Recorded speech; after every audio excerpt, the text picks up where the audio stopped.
Hey, today, let's make a roasted tomato salsa.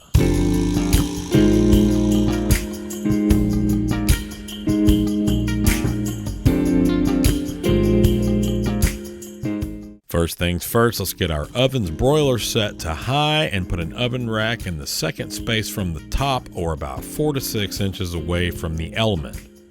Then let's prepare a baking sheet with some foil for easier cleanup later, and I've got about 7 or 8 tomatoes here, some romas and some vine ripe. I try to find tomatoes that are all about the same size for more even cooking in the same times. And then I've got 5 jalapenos. You could use habaneros, you could use serranos, you can use any pepper that you like really, but for this particular recipe I'm using 5 jalapenos. And I'm also going to take 3 cloves of garlic still in their papery husk, and I'm going to put them all on a baking sheet and stick it in the oven for about 4 to 6 minutes. Okay, after that 4 to 6 minutes, we're going to pull it out and we're going to take our tongs and give everything a little flip and move it around and ensure that it's cooking evenly, especially flip the garlic. And they're going to cook the fastest, so keep an eye on them. Give everything a flip, and then throw it back in the broiler for another 4 to 6 minutes. Okay, so after 10 to 12 minutes and one flip, we're going to pull them out and check them again. And it looks like the garlic's done. As you can see, it's kind of started to burn on the tip of the paper. You want to ensure that you do not burn your garlic, because burnt garlic is a terrible taste in a salsa.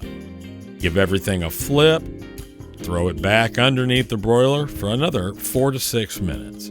I usually do 4 to 6 minute increments just to ensure that nothing burns beyond repair. Okay, so while that's under the broiler again, we're going to remove the garlic from the husk and set it aside until we're ready to make the salsa.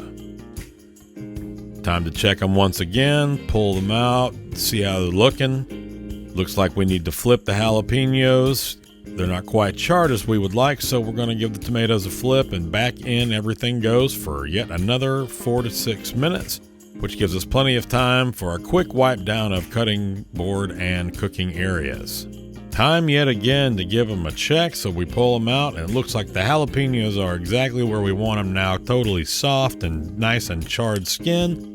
Tomatoes still need a little more time, so we're going to flip them and throw them back under for another, you guessed it, 4 to 6 minutes. Okay, so the garlic and the peppers are done. We're just waiting on the tomatoes to be cooked all the way through, and it seems that they now are where we would like them. So we're going to remove the tops of the jalapenos, and we're going to split them lengthwise and remove the seeds and the veins if you want a milder salsa.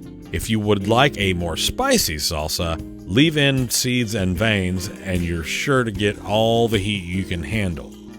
For this particular salsa, we're going to remove all the seeds and veins and then go one step further and give them a little bit of a rinse underneath the sink to get all the remaining seeds and any spicy residue off there.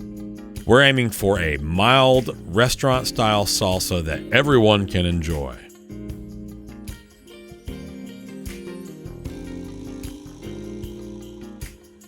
So then we're going to give those a rough chop along with the garlic and throw them into the blender with the tomatoes.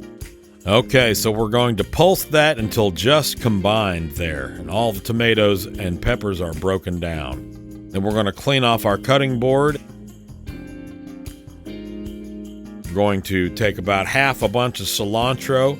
We're going to tear that half in half and use the top half, or the leafy part of the herb. We're going to fold it underneath itself and give it a rough chop. Add it to the blender. Then it's time for some salt. I've used a mulled and finishing salt, but really any kind of salt that you have will work just fine. Salt to taste.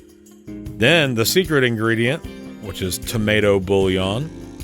We're going to give that a nice little blend as well. Blend it all up until it's fully combined. All the cilantro is nice and mixed in. Give it a taste, give it another taste, make sure that give it a third taste.